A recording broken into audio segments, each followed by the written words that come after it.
Welcome to the Big Fat Real Estate Checks podcast with Marco Kozlowski, where we help investors like you get the knowledge and skills you need to replace your JOB with passive cash flow for life. Hey everyone, welcome to Big Fat Real Estate Checks. My name is Marco Kozlowski. I'm joined with Gabriele Laraish and Francesco Galluccio. And I'm excited to share with you a closed deal that we're going to give you a sort of play-by-play, blow-by-blow reporting on. And if this is your first time listening to this podcast, kindly go to the very beginning, the first 10 episodes that explain asset-based lending, why we use asset-based lending, the power of asset-based lending, and understand why we don't need money in order to buy assets that cash flow like crazy, so we can increase our wealth and our cash flow and work less, make more, and have more joy in our life doing the things that we actually want to do, not need to do. And that is all done through skill sets, developing skills. And if you have the right skill sets, the right behavior, understand process, you really change your life completely, as we all have over time, and by using these skill sets and having choices in life, which is why we're here. We choose to give you as much value as possible, to give, so you can take this information and run with it and really make big changes in your life with small little things that do make big differences. And here we are. So, gentlemen, I appreciate you coming on once again. I always enjoy doing this. This is, I think we're going to discuss Dr. David's deal. This is a very large deal, 338 units. I'll say that again, 338 units. That's a very large, monstrous property. It used to be an assisted living facility in Illinois, actually a skilled nursing facility, an SNF, which is one step above the assisted living facility. It's skilled nursing. So this was interesting story. This was full, over 600 beds. Now, just to give context, a 600-bed skilled nursing facility, the average charge is around $3,500 a human. That's there. Private rooms would be around $6,000. This thing, at just those numbers with 600 beds, with the mix that it is anywhere between $50 to $100 million asset based on a lot of factors, but worst case 50, best case $100 million. So just to give you some perspective on this, okay? Now, it was closed down because of complete mismanagement, which is how we acquire a lot of these assets. Sadly, it was closed down, and because when seniors are involved and they have to relocate and move, it's terrible and very stressful on someone that needs that care, through a management company that decided to take all the money and not pay any of the bills and just disappear in the middle of the night, leaving the ownership and residents holding a bag. They were put into receivership, and they were mandated to sell the asset quickly. That's where we came in. Excuse me. So that's when we came in and actually made an extremely low offer, under $200,000, which is preposterous. Other offers were coming in the millions of dollars. They looked at this and said, "Are you crazy? There's missing zeros on this. You need a lot of zeros extra, please." And by looking at how this was structured, they wanted the most certain closing in the shortest amount of time. So we didn't have any financing contingencies, and we started obviously very, very low and ended at $325,000. So that's what we actually closed on on this property in the month at the end of April 2022. So just to, I don't know when you're listening to this, but 2022, very, very hot for multifamily assisted living facilities. It's basically less than $1,000 a unit. Most people are, speaking per door language, which we don't ever care about, because it doesn't matter what we charge per door or what we buy per door. It's really what our acquisition cost matters, or the return, or how much we pay for something and what the return is and what the upside is. So there's a lot of other factors than just what we're buying per door. Anyway, So really, really phenomenal deal. Really, really deeply discounted. Yeah, there's some significant disrepair on the property. We had one little caveat to our offer is that we wanted to get an engineer to take a look at the foundation, because there was some water damage over 2 years of property where rain is going inside the building. This is a 4-story building with 100,000 square feet of footprint, and there's 4 floors. So this is a massive, massive, massive place. Lots and lots of opportunity. But again, if the thing is going to be falling apart, honestly, still at $325,000, we could sell the bricks. This thing was built in 1900. Really beautiful building. And if you go on my social media at marco.kozlowski, you can actually see an interview with Dr. David, or my Facebook. You can also check that out as well. But anywho, beautiful building. Old side, new side. The new side, very limited damage. In fact, less than $500,000 you can get this thing up and running. Over 160 units there. Much more recent, built in the 80s, I believe. So it's not that old of a construction, and a lot of space. Really, really nice building. So there are a lot of things that we can do because we bought it right. And as you all know, in real estate, you make money on the buy, not on the sell.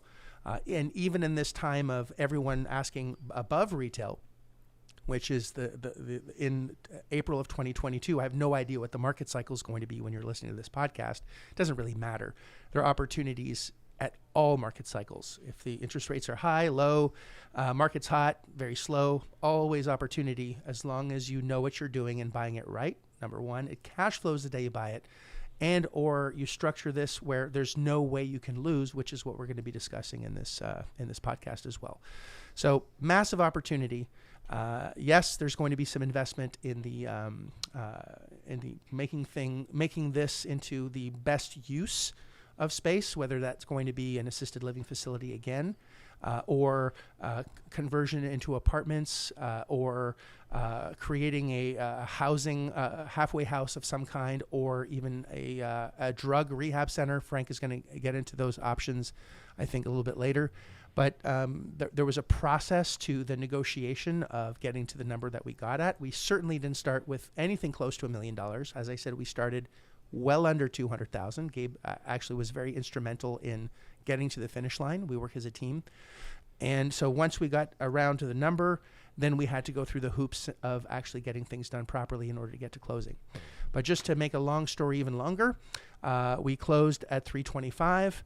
There was an asset-based lender that stepped in at 400,000, allowing David to pull out about $70,000, 72,000 and change after closing costs in his pocket. So he got paid to buy it, and not a single payment for an entire year while we figure out exactly what the best use is, refinance it out, and the lender's happy, David's happy, and of course the project is moving forward. So a lot of neat things in this deal. It's not just being lucky or right place, right time. There's other opportunities very similar to this. Gabe is working on one right now, and somewhere in the U.S., that's all I'll say. It's 200 units, and it's actually I think it's a larger project for as far as footprint goes, and it's about the same amount of cash out of pocket. But very, very interesting deals to be had in any market cycle if, again, you know what you're looking for and you know how to communicate effectively to get the best possible deals for both parties, and in this case it was. So I don't know where to go from here other than, everyone's going to ask first, where'd you find this deal? Right? That's always the first question is, do we find deals, or are they... They're created. Definitely created. Exactly. They're created. Actually, I don't remember David markets a lot. So if this came from someone that he's marketed to in the past that just basically remembered when he, I guess, left his store and came back and said, hey, I got this, would that be something your group is interested in? And then Dave, was all over that. So, no, David did a good job to get this. And the issue with this type of property when it comes in is there's always an asking price. I don't remember what the asking price was, but I remember that the seller was a little bit iffy because he had been either close to or in contract with someone else, and that they kind of ended up, dragging this and not actually closing on it.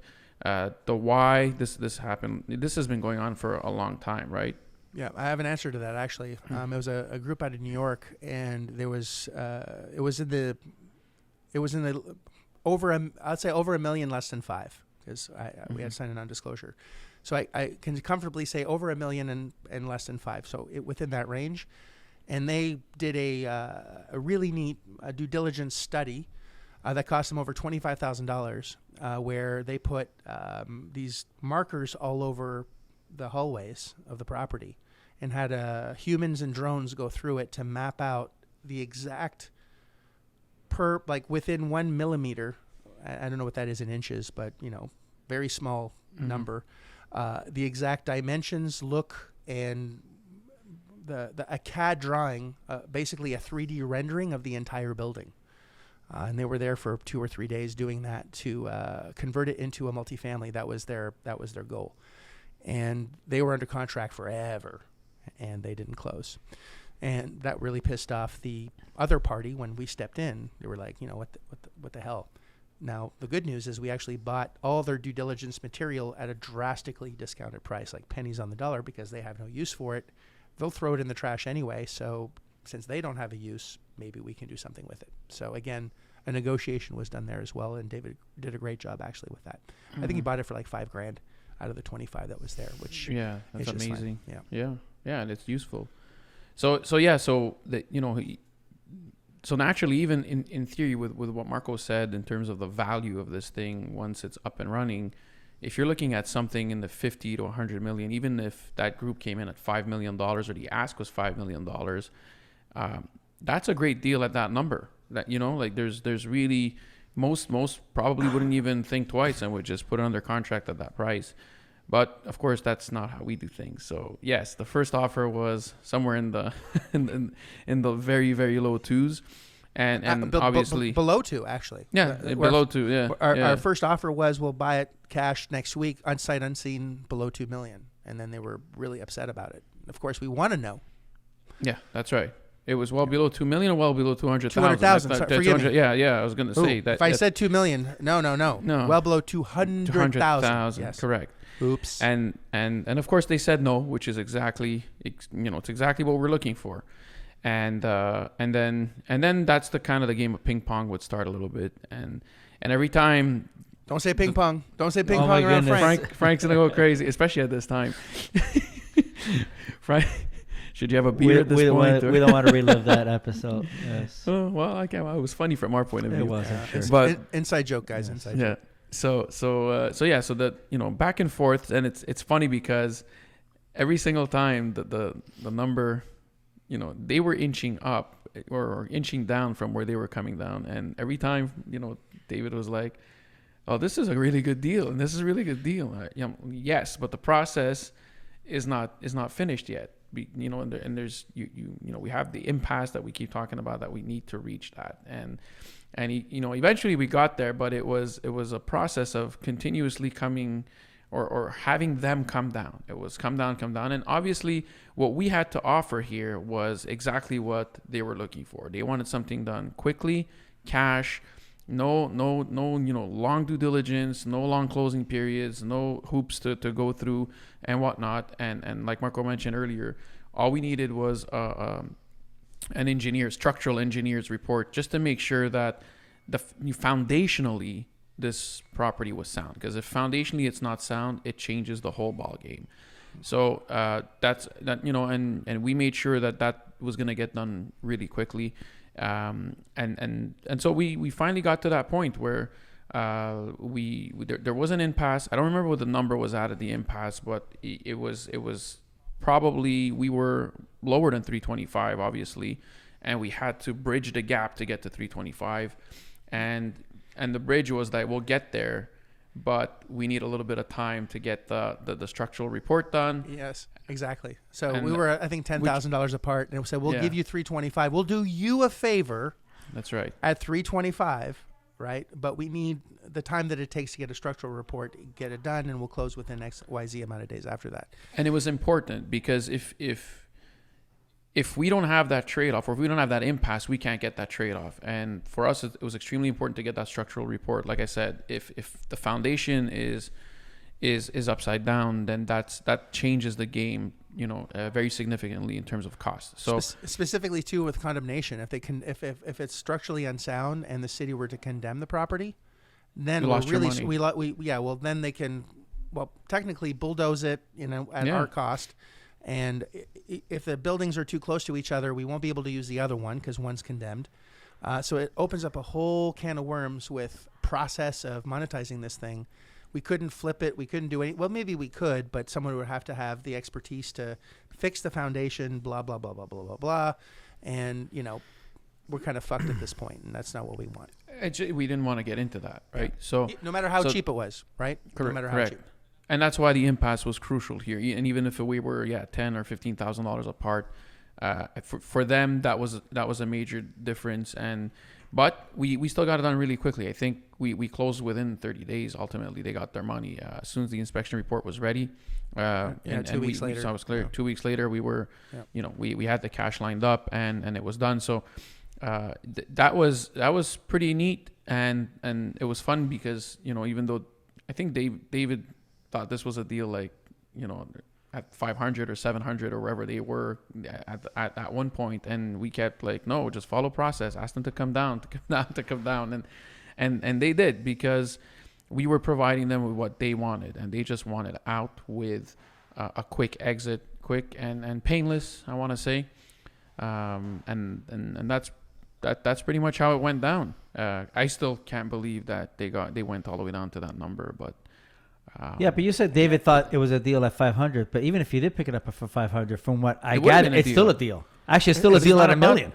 It's still a deal at $5 million. It's a deal at $10 million. So I'm just again, I wasn't in the loop in the beginning. So that party that came in from the ones from New York that came in and did the drones and they did the footprint and the 3D rendering, or whatever. They were just adamant to do. They had that one vision: is we want to change this to multifamily. And if it didn't fit the bill, that's why they walked away, or they just didn't want to. Yeah. They had one exit. Okay. They had one exit. That's it. In mind. Well, that's it. And it depends. Maybe that's what their group does. Yeah, they're a private equity fund. And what they do is they buy buildings like this and they put, 10, 15, $20 million into it. And they had to make a certain return and it came short. And they said no. So, which is a little bit like we do, right? We the private equity fund that we're launching is going to be doing specific things, but the beauty of it is that if it doesn't fit the bill for the fund, then we can do it ourselves outside of the fund. So and that's maybe something that they weren't going to do. So that's how it went down, and yeah, he got it. Then it was working on the contract. So the contract were some other little kinks here and there, going back and forth, and more negotiation, but. Ultimately, he did get that under contract. It was I guess a different contract than we're typically used to. There's really barely any due diligence, right? It's pretty clear the building's vacant, but we wanted a clean title report. That was something that I remember we had to put up there in the agreement, and they had they had the title work being done, and they said that they would give that to us. So what we did is we told them that the due diligence period, basically us reviewing the title work, would start when we got that title work. So that bought him an extra couple of days. But ultimately, that's how it went down.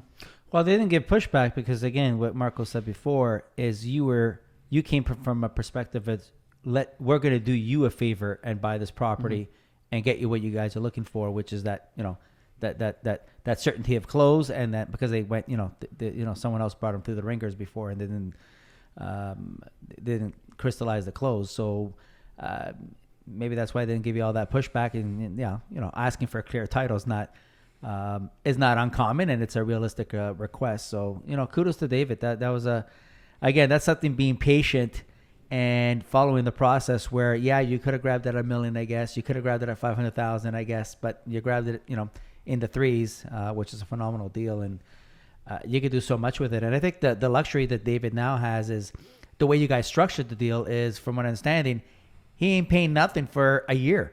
So he got paid out the $70,000, which I know he's going to use some of that for maybe, getting the engineers in there and doing some some drawings and things like that, but looking at what your exit strategy is, if there is an exit strategy. So now you got a whole year to think about what you want to do with the property, which is a great problem to have, because you have time on your hands. Well, And there's already many options, right? Well, he could flip it. When we were in Vegas, I talked to someone Private that has equity a huge private equity group, billions and billions and billions under management, very large numbers. I just brushed over the deal very quickly. This guy's untouchable, right? Just brushed over the deal. He's like, here's, what's your number? I'm going to, they're falling over themselves to hear more about this. And they didn't care what I bought it for. They have an issue with finding opportunities to actually use the money. So they have an interesting problem.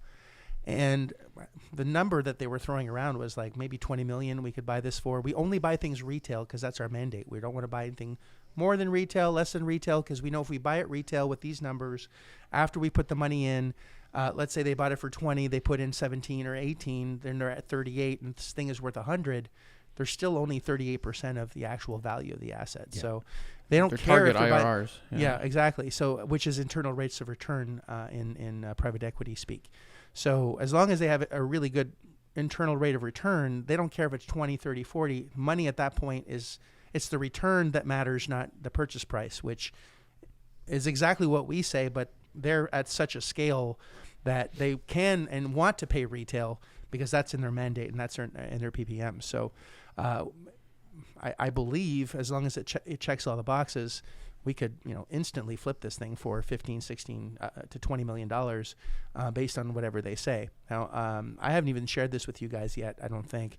A projection, I'm going to do a screen share very quick. Now, if you're watching this or listening to this, you won't be able to see, but I just want to show you a little bit on only 130 beds. This projection is right now, which is not even the full use of the newer building without actually using the other building, because there's this is a third of the building only, right? There's over 300 beds, 338 beds.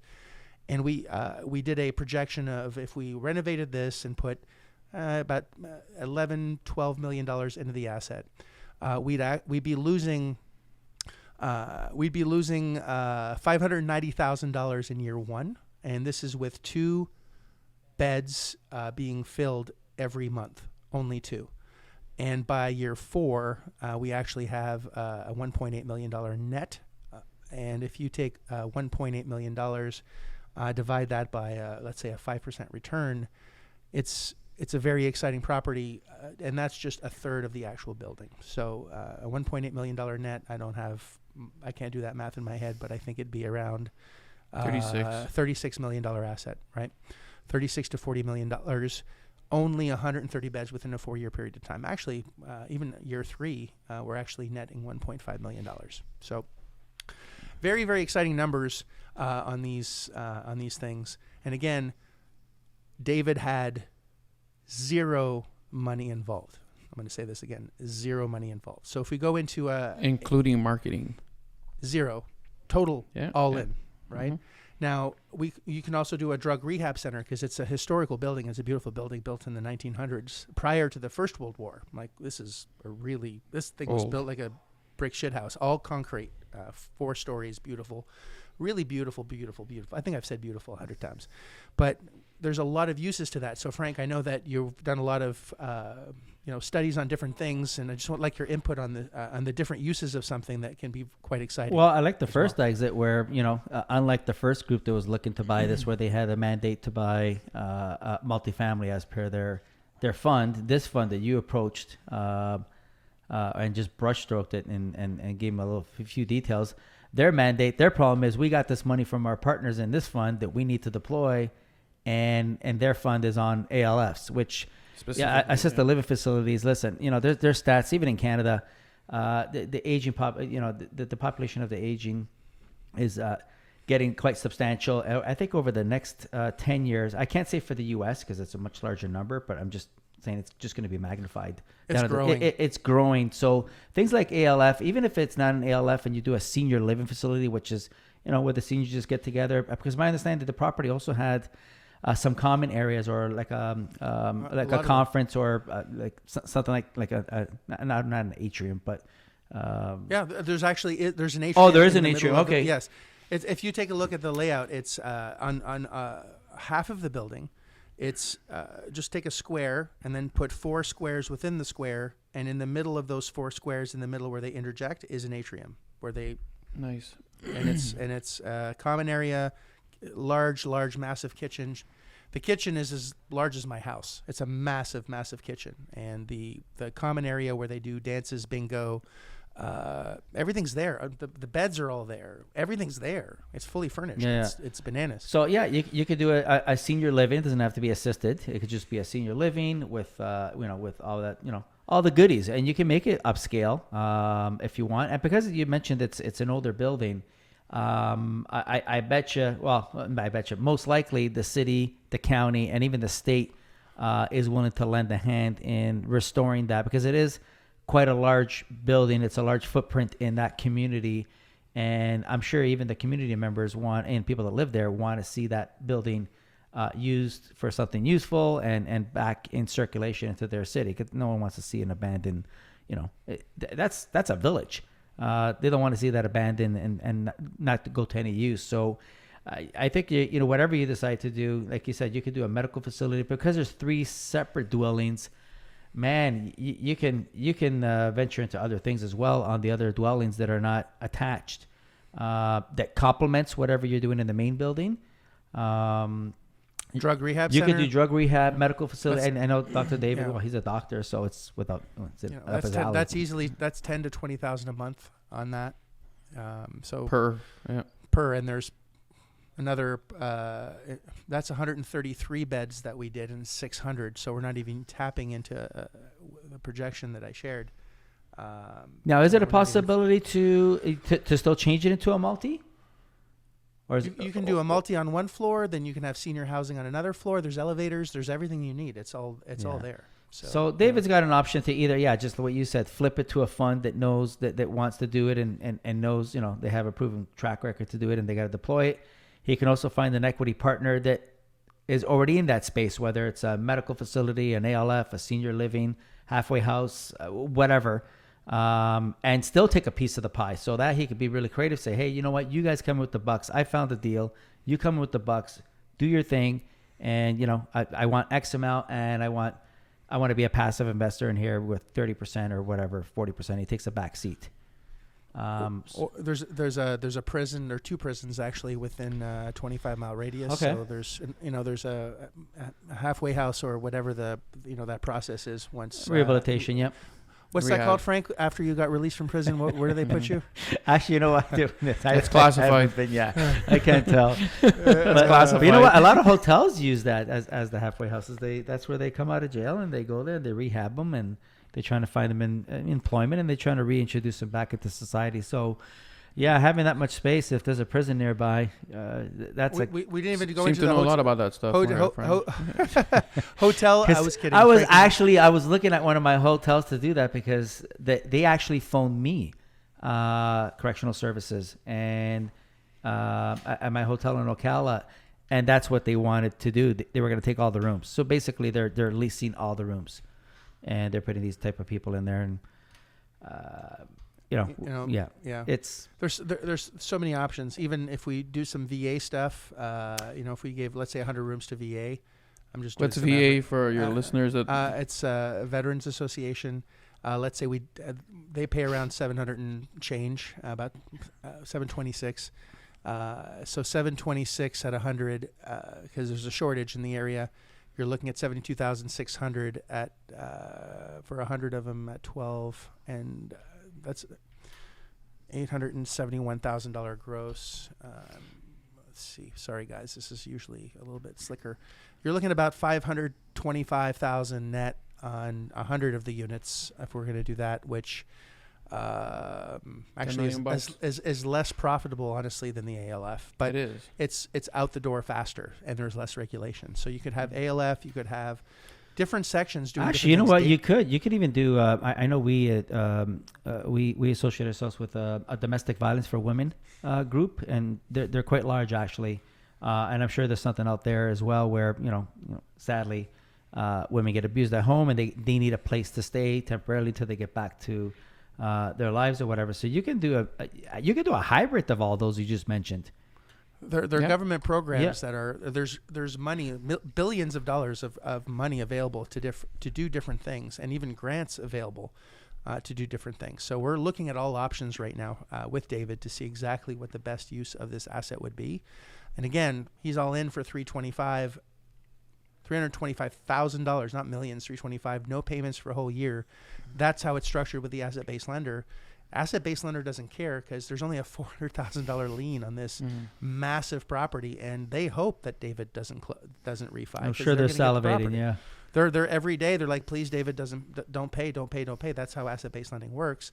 Again, listen to the first 10 podcasts so you understand this whole process, because it's great for the lender, it's great for David, it's great for the community. We close quickly. Everyone won, and it serves everyone's best, highest interest. It's a really good opportunity for everyone. I think you mentioned before, I think you can actually turn that into a school as well. There are 2 schools and a high school. There's a university. There's the possibilities. He can are have his own college sports team or high school. It's across the street from a school. You could have a daycare. You could do laser tag.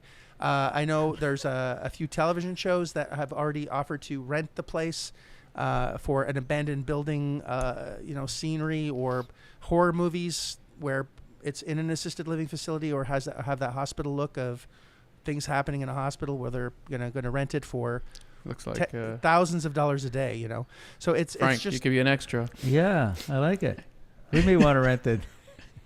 Just so many options. But, just to land the plane, the opportunity was created through marketing processes that cost nothing, skill. He compressed to a number that was already a no-brainer starting, but he didn't let that stop him and get to the lowest possible number that served the seller as much as him, right? Got to the number of 325, used asset-based lenders that are in our tribe to close the deal quickly, pulled money out of closing, which is the promise, right? When you buy something, there's money at closing. This is not a cash flowing asset, but because of the scope and the magnitude of how magnificent this opportunity is, with just a tremendous amount of upside, there's no way he can lose. So even if he were to do nothing for an entire year and only got paid $70,000, okay, then asset-based lender takes it, they do what they want with it, and it's done. So, he at least got paid, and it doesn't go in. He didn't have to apply for credit. His social security's number not there. Even if he was Canadian or from Zimbabwe, wouldn't matter. Your ethnicity doesn't matter because the loan is on the asset, not on the borrower. Your background is irrelevant, completely irrelevant. It'll be fun to do a follow-up on this once we've settled. Yep. Well, it's closed. Now the question is which direction do we go for the highest, best use in the shortest amount of time, based on also his expertise and the pain in the ass that it could be, right? Converting this into an ALF, there might be such a high level of skill sets and government connections. It's better just to pass it on, like you were saying. Listen, I'll take 30% of the project. You guys run with it. It's 30% of $100 million is better than Not about the idea. Yeah. a punch in the face for sure. So anyway, really excited for him, and just following process, and the possibilities are endless. And all you need to do as a listener, guys, is really just focus, follow process, learn new skills, skin your knee, make mistakes, which David has made many. Get up, brush yourself off, celebrate the mistakes, and learn from them and grow, and just keep going. And if you keep going, you're going to be just fine. So, and I want to just highlight that this isn't like David's first deal that he works on, right? Like, this is, David's been at this for a long time, but he's followed the process every single time, and he's trusted the process, and that's how he ended up where he is now with this type of deal. This is not a get rich quick or any of that stuff. This guy really put in the time. You're just kind of getting this capsule in like 30 minutes or so about his end game or his result, but the result came from following process for over a number of deals. Like, he's gone back and forth. into contract, out of contract. He deserves this. Yep. And he was persistent, aligned himself with those that will help him to help him, right? Mm-hmm. We're not, we don't have our sticky fingers in his deal. It's his deal. And our goal is to get him to, as much success as possible. And we love that. We celebrate his success as much as we celebrate his trips that allow him to see where the mistakes are made so we can grow from there. Because when you start, it's the worst you can ever be. You can only grow from there. So appreciate you as a listener. Hopefully this has inspired you a little bit. Again, this is completely zero bullshit. 325,000 for 338 units. I believe we closed April 25th, 2022. And we're really, really proud of the guy. So good for him. Proud of you as a listener as well. Like us, love us, share us. Please subscribe, and we really look forward to seeing your success as you develop your skill sets. And of course, leave us a great comment if you can. I think we're well over 1,500 now. We'd love to get to 2,000 as quickly as possible, and we can't do that without you. So I appreciate you doing that as quickly as possible, and sharing this as well with those that you love, or even maybe you don't love so much, and maybe they want to borrow money from you, and you say enough is enough. Go make your own money. Here are the guys that can help you do it. So Gabe, appreciate you, love you. Frank as well. Appreciate and love you as well, and the listener, love you the most, because without you we'd be just three guys talking to each other and have no direction. So thank you for allowing us to have that. Thanks, guys. Appreciate you. Crush the rest of your day and have fun.